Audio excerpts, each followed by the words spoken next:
সকালের সংবাদে আপনাকে স্বাগতম। প্রথমেই জানিয়ে দিচ্ছি সংবাদ শিরোনাম।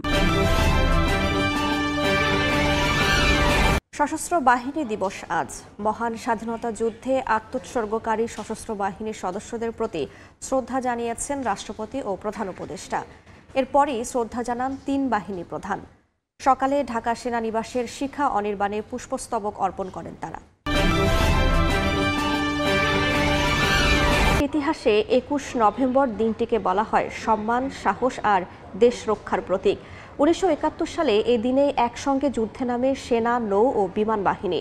এই সমন্বিত অভিযানে মুক্তিযুদ্ধকে নিয়ে যায় বিজয়ের আরও কাছে। সেই থেকেই সশস্ত্র বাহিনী দিবস যথাযোগ্য মর্যাদায় পালন করা হয়। গণতন্ত্রকে এগিয়ে নিতে তত্ত্বাবধায়ক ব্যবস্থা বাংলাদেশে সফল হয়েছে। এই ব্যবস্থা ফিরে আসার মধ্য দিয়ে নির্বাচনে আস্থা ফিরবে জনগণের, এমনটাই মনে করছেন রাষ্ট্রবিজ্ঞানী এবং আইন বিশেষজ্ঞরা। তারা বলছেন, গণতন্ত্রের মৌলিক কাঠামো হিসেবে তত্ত্বাবধায়ক ব্যবস্থা ফিরিয়ে দিয়েছে আদালত। তবে কাঠামো টেকসই না হলে এই ব্যবস্থাও ফ্যাসিবাদের রূপ নিতে পারে। সামনে রেখে আইন শৃঙ্খলা পরিস্থিতির নিয়ন্ত্রণ ও অপরাধ দমনে রাজশাহী বিভাগে শুরু হলো পুলিশের বিশেষ অভিযান অপারেশন ফার্স্ট লাইট। রাতভর চাঁপাইনবাবগঞ্জ ও নওগাঁয় এই বিশেষ অভিযানে 63 জনকে গ্রেফতার করা হয়েছে। এবার শুনবেন বিস্তারিত।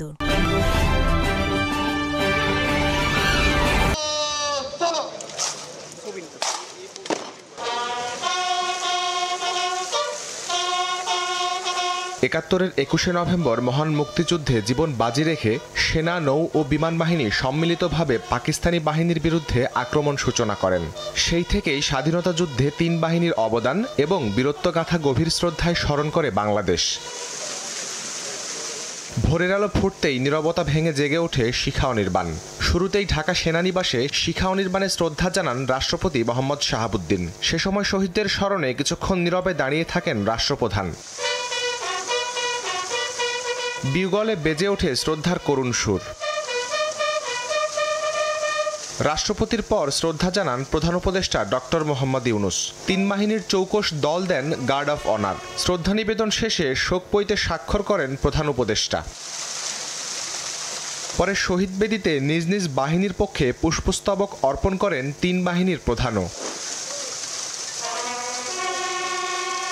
সশস্ত্র বাহিনী দিবস শুধু স্মরণ নয়, জাতির নিরাপত্তায় দাঁড়িয়ে থাকা প্রতিটি সদস্যের প্রতি অটুট সম্মান।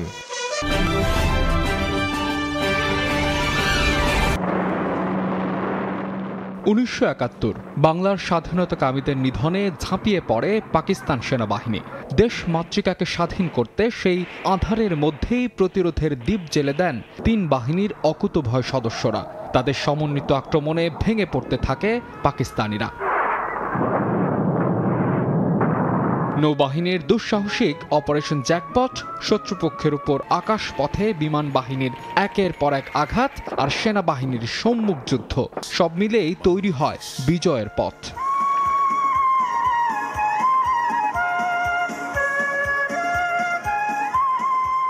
আজ সশস্ত্র বাহিনী শুধু দেশের সার্বভৌমত্ব রক্ষাই করছে না, সন্ত্রাস দমন, দুর্যোগ মোকাবেলা, শান্তিরক্ষা মিশন কিংবা যে কোনো সংকটে সাহসের সঙ্গে এগিয়ে আসে সশস্ত্র বাহিনী। নতুন প্রযুক্তি, আধুনিক অস্ত্র, আন্তর্জাতিক মানের প্রশিক্ষণ সব মিলিয়ে সশস্ত্র বাহিনী এখন আরও ক্ষিপ্র, আরও দক্ষ।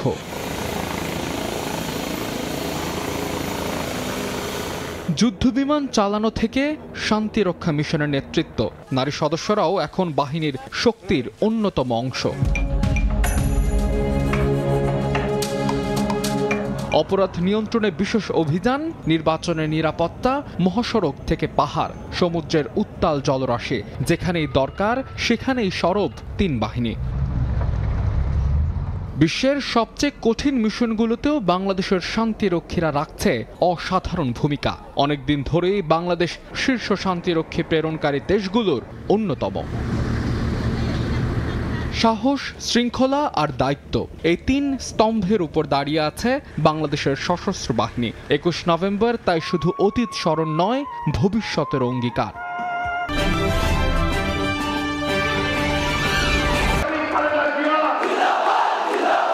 2011 সালে আপিল বিভাগের রায়ে তত্ত্বাবধায়ক সরকার ব্যবস্থা বাতিলের পর থেকে রাজপথে নামে বিএনপি, জামায়াত সহ তৎকালীন বিরোধী দলগুলো, যার অংশ হিসেবে 14 সালে নির্বাচনে বর্জন করে বিএনপি নেতৃত্বাধীন জোট। 18 সালে নির্বাচনে অংশ নিলেও 24 সালে আবারও বয়কট করে ভোট। একই সঙ্গে রাজপথে তত্ত্বাবধায়ক সরকারের অধীনে নির্বাচনের দাবিতে সোচ্চার ছিল দলগুলো। সেই নির্বাচনটা হতে হবে নিরপেক্ষ সরকারের অধীনে। অবশেষে ফিরল কাঙ্ক্ষিত সেই তত্ত্বাবধায়ক ব্যবস্থা।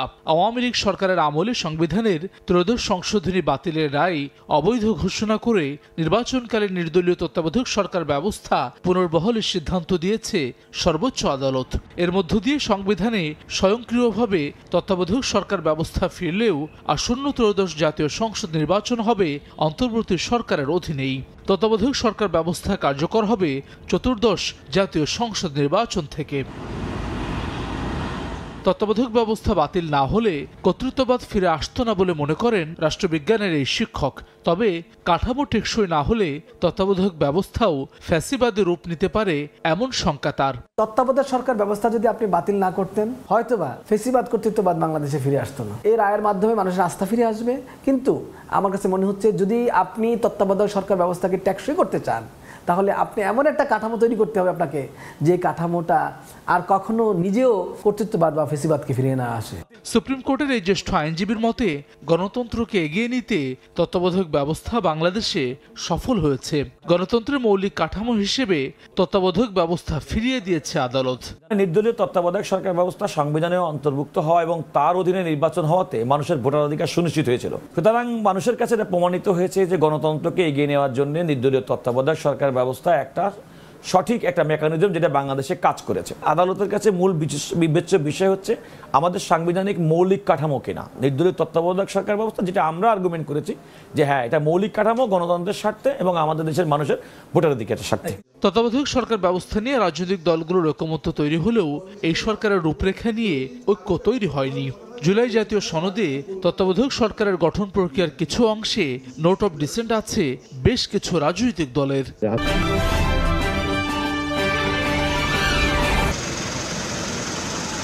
বৃহস্পতিবার মধ্যরাত একই সঙ্গে চাঁপাইনবাবগঞ্জ ও নওগাঁ জেলায় শুরু হয় পুলিশের বিশেষ অভিযান operation first light. Rajshahi range পুলিশের 2 জন অতিরিক্ত ডিআইজির নেতৃত্বে 4টি দলে বিভক্ত হয়ে 2 শতাধিক পুলিশ অভিযান চালায়। এই 2 জেলার চিহ্নিত চোর, ডাকাত, অস্ত্র ও মাদক কারবারিদের ধরতে তাদের বাড়ি ও অপরাধ স্পটগুলোতে চলে চিরুনি অভিযান। বিভিন্ন মামলায় পলাতক আসামিদের ধরতেও হানা দেয় পুলিশ। শুক্রবার সকাল 7টা পর্যন্ত চলা অভিযানে চাঁপাইনবাবগঞ্জ থেকে 41 জন ও নওগাঁ থেকে 22 জনকে গ্রেফতার করা হয়। তাদের মধ্যে 8 জন চিহ্নিত ডাকাত ও বেশ কয়েকজন মাদক ব্যবসায়ী রয়েছেন। পুলিশ উদ্ধার করেছে 10টি দেশীয় অস্ত্র ও মাদক দ্রব্য। এই অভিযানে মূলত মাদক ব্যবসায়ী, তারপর হচ্ছে ডাকাত, চোর, ছিনতাইকারী, নিয়মিত মামলার আসামি যাদের নামে গ্রেপ্তারি পরোয়ানা আছে সেগুলি। এই অভিযান জোরদার করার দাবি স্থানীয়দের। রাত্রি লাগলে সন্ধ্যার পরপরই গাড়ি ডাকাইতে হয়, মানুষ চলতে পারে না রোডে, মানুষের প্রয়োজন থাকলেও মানুষ চলতে পারে না, এটা বিরাট সমস্যা। এই অভিযান মাঝে মধ্যে পরিচালিত হলে ভালো হবে। পুলিশ জানায় নির্বাচনের আগে আইন শৃঙ্খলা পরিস্থিতির উন্নতি ও অপরাধ দমনে পর্যায়ক্রমে পুরো বিভাগে এ অভিযান চলবে। ইলেকশনকে সামনে রেখে মূলত একটি ইতিবাচক এবং সুন্দর পরিবেশ সৃষ্টির জন্য আমরা এই অভিযান পরিচালনা করছি এবং এই অভিযানটি চলতে থাকবে। গত 9 নভেম্বর পদ্মার চরে পুলিশ, র্যাব ও এপিবিএন সদস্যদের যৌথ অভিযান অপারেশন ফার্স্ট লাইট পরিচালিত হয়। এতে 67 জন গ্রেপ্তার ও উদ্ধার হয় 10টি আগ্নেয়াস্ত্র।